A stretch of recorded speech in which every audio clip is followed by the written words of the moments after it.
It's not predictive of any kind of success whatsoever. And I think we have to disconnect this idea that high IQ people are magic genies. So your boy, for those that don't know, I grew up as a little gifted black kid, smarty pants, whatever.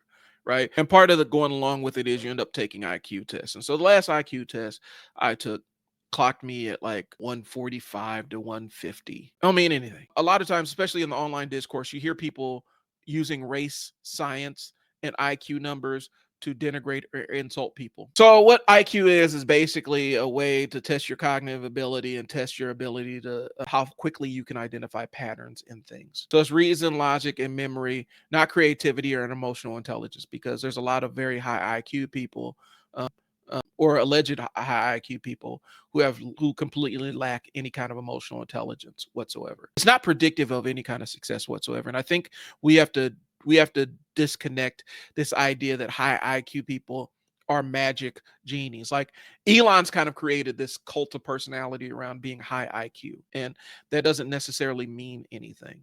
Having a average IQ and being born in a family where they can give you millions and millions of dollars beats being having high IQ and being born in poverty. Jordan Peterson claims a 150 IQ. There's a lot of weird race science that goes along with IQ, and so I'm kind of using myself as an example. But the idea is somebody told me I'm not as smart as Peterson. If you believe their numbers, then they're in my range. But this is why IQ is not a legitimate hierarchy. It doesn't really dictate anything. And a lot of race science bullshit misuses IQ. Misuses IQ to promote racial hierarchies. They ignore environmental, cultural, and historical factors, plus any kind of test bias.